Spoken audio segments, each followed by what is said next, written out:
ভবিষ্যতে আমিই হব অনেক বড় সফল কনটেন্ট ক্রিয়েটর যে কিনা ১ বছরের ভিডিও আরেক বছর গিয়ে আপলোড করে।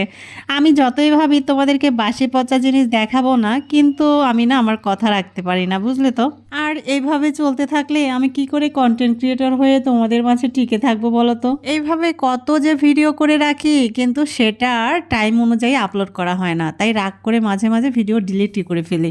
তো যাই হোক, আজকের এই ভিডিওটাও ডিলিট করতে গিয়েছিলাম, তো ভাবলাম যে থাক, এত কষ্ট করে যখন করেছি তাহলে যে যাই ভাবুক আমি আপলোড করেই দিব। তো 31st নাইটে আমরা কি কি আয়োজন করেছিলাম এবং কেমন এনজয় করেছি সেটাই তোমাদের সঙ্গে শেয়ার করব। তো গাইস, রান্নাবান্নার সমস্ত দায়িত্ব এসে পড়েছিল আমার মাথায়। তো কি কি রান্না করলাম সেগুলো দেখতেই পাচ্ছ তোমরা।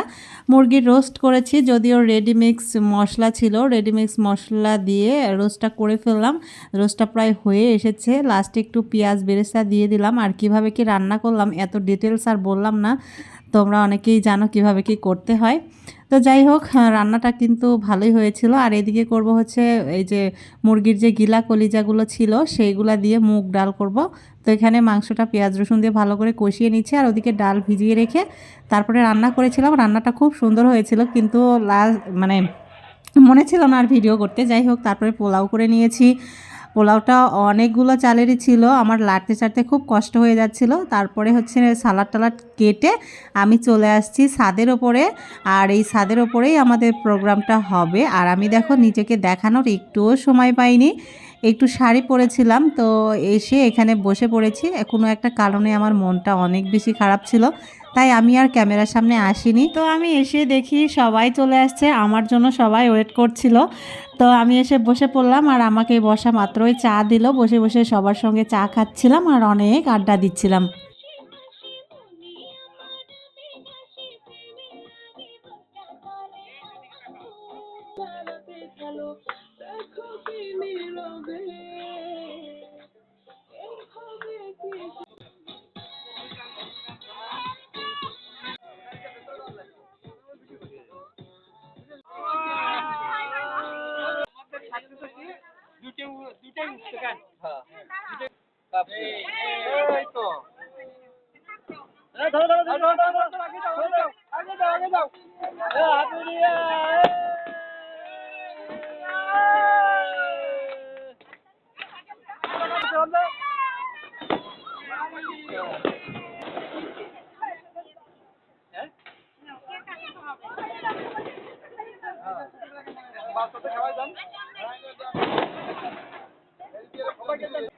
পুরোটা দাও, পুরো দাও, পুরো দাও।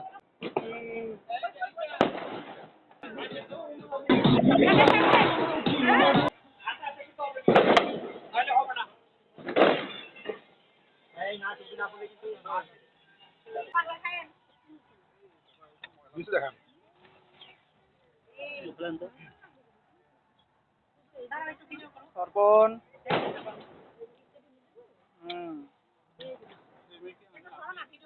দাদা একটু সরেন।